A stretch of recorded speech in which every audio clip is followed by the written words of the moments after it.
Welcome to my channel. Today let's solve lead code problem number 621 task scheduler. So ఇక్కడ మనకి tasks అనే array ఇస్తాడు.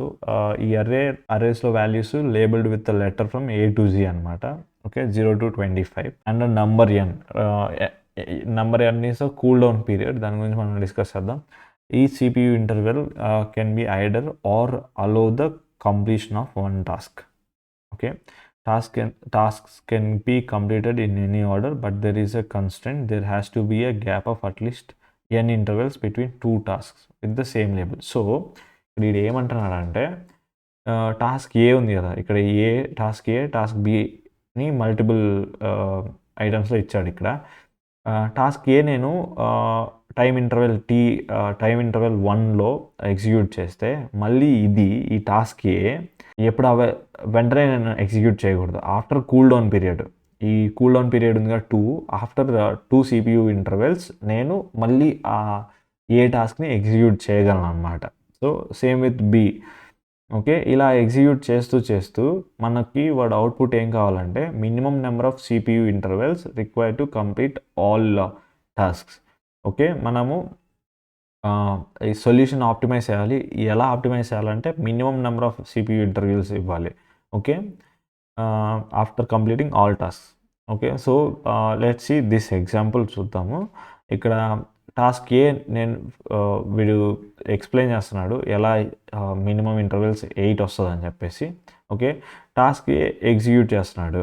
Okay, దాని తర్వాత టాస్క్ ఏ డైరెక్ట్ ఎగ్జిక్యూట్ చేయకూడదు, ఎందుకంటే ఇంటర్వెల్ 2 ఉంది. సో దట్ మీన్స్ మళ్ళీ టాస్క్ ఏ ఎగ్జిక్యూట్ చేయాలంటే 2 ఇంటర్వెల్స్ వెయిట్ చేయాలి. వెయిట్ చేసిన తర్వాతే టాస్క్ ఏని ఎగ్జిక్యూట్ చేయొచ్చు. ఈ మధ్యలో ఏం చేయాలి నేను అంటే అదర్ టాస్క్ ఏమైనా ఉన్నాయని ఎక్స్ప్లోర్ చేయొచ్చు. లైక్ అదర్ టాస్క్ ఏముంది, బి అనే టాస్క్ ఉంది. సో బి అనే టాస్క్ని కూడా ఎగ్జిక్యూట్ చేశాను నేను. అగైన్ బి ఇంకా 2 ఇంటర్వెల్ వరకు వెయిట్ చేయాలి. ఓకే, బి కోసము.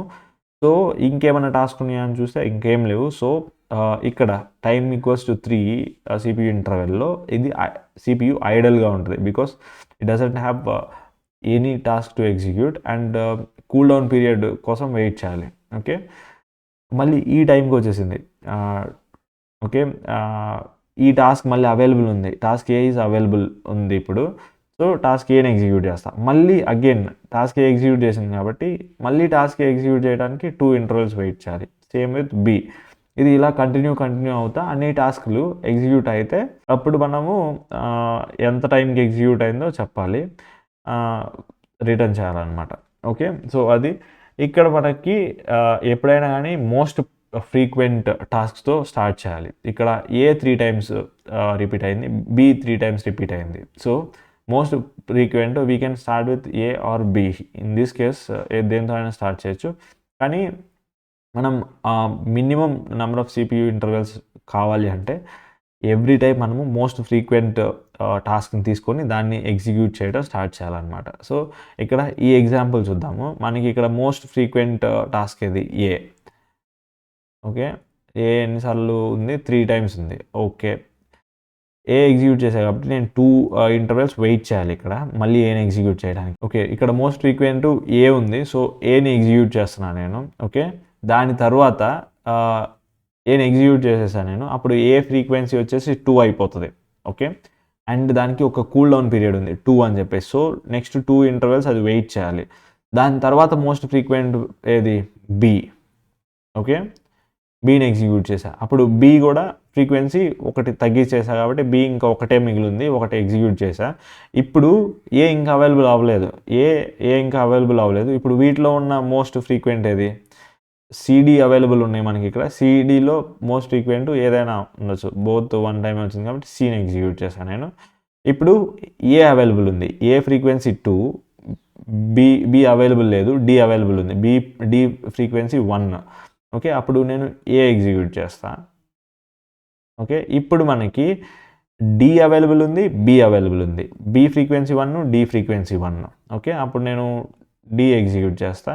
అగైన్ బి అవైలబుల్ ఉంది, బి ఎగ్జిక్యూట్ చేస్తా. ఇప్పుడు టోటల్ 3 and 3 6 వచ్చింది మనకి ఇక్కడ. ఓకే, నేను ర్యాండమ్ తీసుకుందాం అనుకుందాం. వై ఫ్రీక్వెన్సీతో ఆప్టిమల్ సొల్యూషన్ వస్తుంది. నేను మోస్ట్ ఫ్రీక్వెంట్ తీసుకోకుండా నార్మల్గా తీసుకుందాం అనుకుంటే let start with C. Okay, C తీసుకున్నా. Then we can start with D తీసుకున్నా. And then we can start with B తీసుకున్నా. ఓకే, సో నెక్స్ట్ బి ఇంకా 2 ఇంటర్వెల్స్ తర్వాత అవైలబుల్ ఉంటుంది. సో నాకు ఏది ఉంది, ఏ తీసుకున్నా నేను.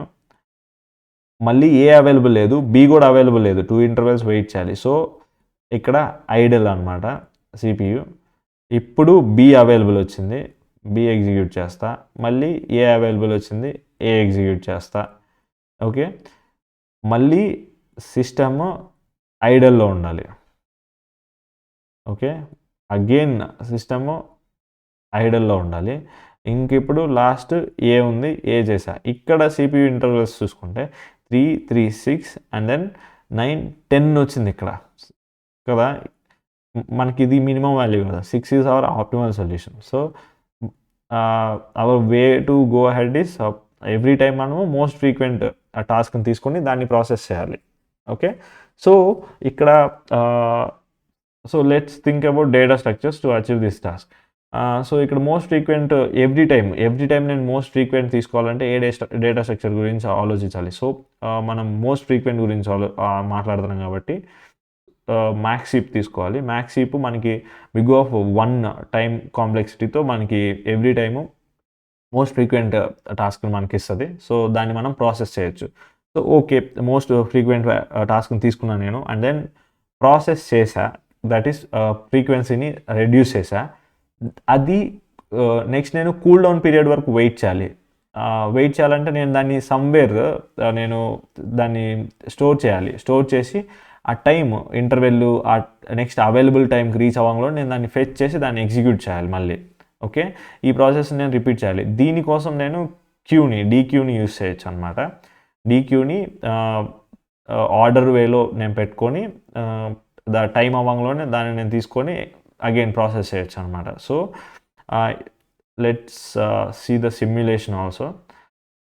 ఓకే, సో ఇది మనకి ఇన్పుట్ ఇచ్చింది. ఏస్ 3 ఉన్నాయి, బీస్ ఆల్సో 3 ఉన్నాయి. ఓకే, సో నేను మ్యాక్స్ హీప్ చేసుకుంటే పైథాన్లో మ్యాక్స్ హీప్ మిన్ హీప్ లాగా with minus prefix. Okay, so ఈ 2 ఉన్నాయి. సో హీప్లో వాల్యూస్ ఉన్నాయి. సో నేను ఫస్ట్ దాన్ని పాప్ చేశాను, -3ని పాప్ చేసి దాన్ని ప్రాసెస్ చేశాను. దట్ ఈస్ -2 అయింది. ఈ -2 అయింది కదా, ఇది at time equals to 1.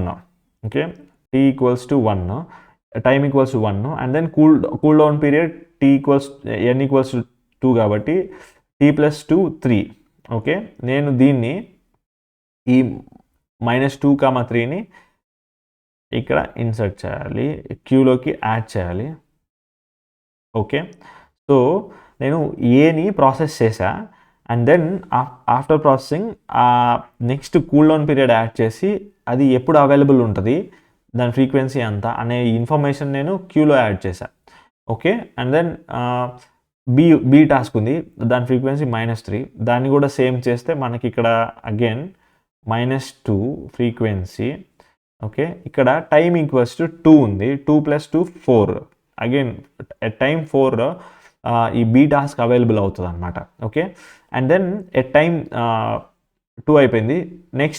Next వచ్చేసి సిస్టమ్ ఐడల్లోకి వెళ్ళిపోయింది. ఎందుకంటే ఏ అవైలబుల్ లేదు, బి కూడా అవైలబుల్ లేదు. ఓకే, అప్పుడు ఐడల్లో వెళ్ళిపోయింది. నేను టైంని నెక్స్ట్ అవైలబుల్ క్యూలో నెక్స్ట్ అవైలబుల్ ఉన్నదానికి ఫాస్ట్ ఫార్వర్డ్ చేస్తా. ఎట్ టైమ్ ఈక్వల్స్ టు 3 నాకు ఈ టాస్క్ అవైలబుల్ ఉంది.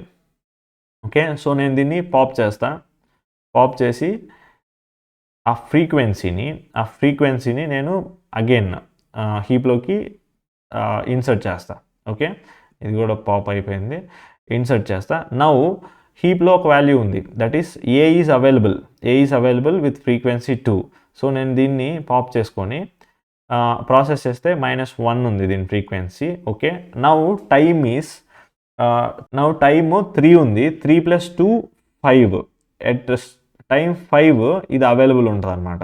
ఓకే, దాన్ని యాడ్ చేద్దాం క్యూకి. ఎట్ టైం 5 ఇది అవైలబుల్ ఉంటుంది.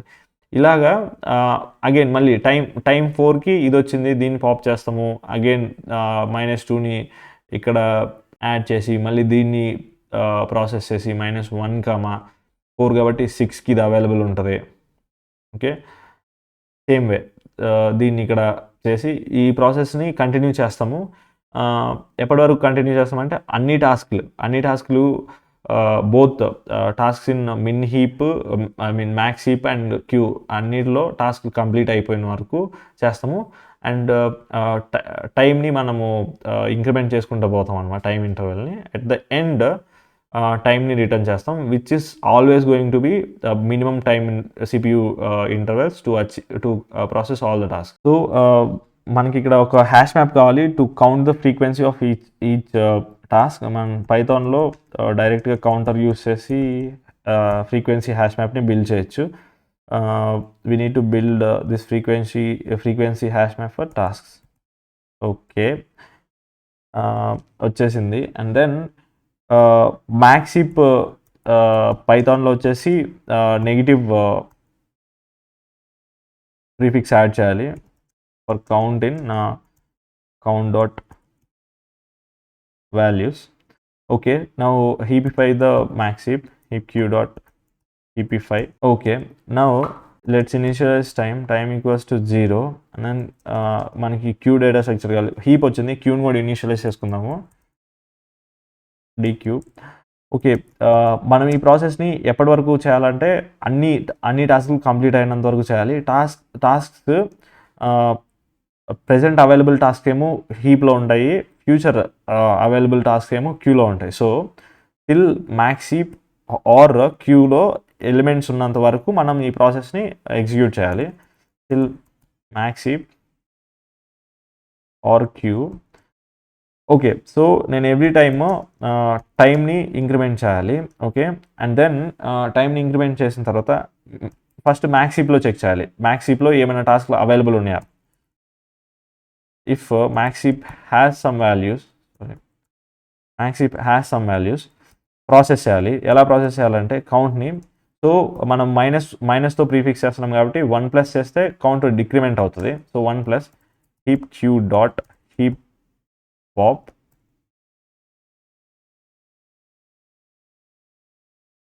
మ్యాక్స్ హీప్ నుంచి పాప్ చేసుకుని దాన్ని ప్రాసెస్ చేస్తాం.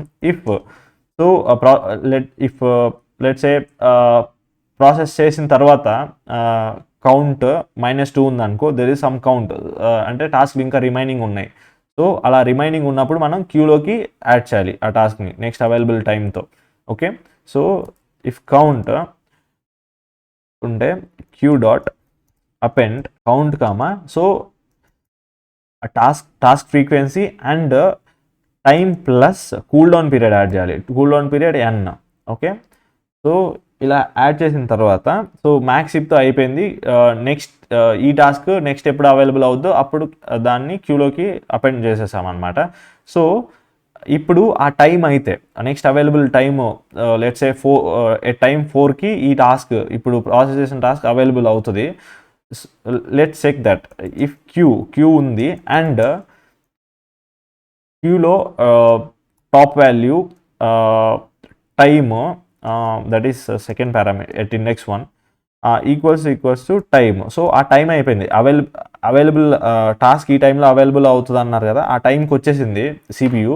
వచ్చినప్పుడు ఆ టాస్క్ని ప్రాసెస్ చేయాలి. ఎలా ప్రాసెస్ చేస్తాం ఆ టాస్క్ని అంటే ఆ టాస్క్ అవైలబుల్ ఉంటుంది కాబట్టి ఆ టాస్క్ని మ్యాక్స్ హీప్లో యాడ్ చేయాలి. సో దట్ మనం సిస్టమ్కి చెప్పినట్టు మ్యాక్స్ హీప్లో యాడ్ చేస్తున్నా, సో ఇది నెక్స్ట్ అవైలబుల్ అవుతుంది అని. ఓకే, మనము హీప్కి పుష్ చేయాలి, heap push max heap. Okay, so queue dot pop left. దీంట్లో నేను ఫ్రీక్వెన్సీని పుష్ చేయాలి. Okay, so frequency at index 0లో ఉంది and available time at index 1. Okay, so push చేసాము. సో ఇది రిపీట్ అవుతుంది. అవైలబుల్ టాస్క్ హీప్లో అవైలబుల్ టాస్క్స్ ఉన్నా ఆర్ క్యూలో నెక్స్ట్ ఫ్యూచర్ అవైలబుల్ టాస్క్ ఉన్నంత వరకు ఈ థింగ్ రిపీట్ అవుతూ ఉంటుంది. ఎట్ ద ఎండ్ ఈ రెండిట్లో టాస్క్ లేకపోతే that means we executed or processed all the task కదా, అప్పుడు మనము టైంని డైరెక్ట్గా రిటర్న్ చేసేయచ్చు. Submit the code, it is accepted. Okay, time కాంప్లెక్సిటీకి వచ్చేసరికి ఇక్కడ మనకి values always going to be from 0 to 25, that is A to G కదా. సో నా solution so the value is constant కదా, input value is constant. So constant కాబట్టి at most నేను big of 26 వస్తుంది అనమాట. సో ఇక్కడ always 26 is going to be n, so big of n time complexity. Thanks for watching.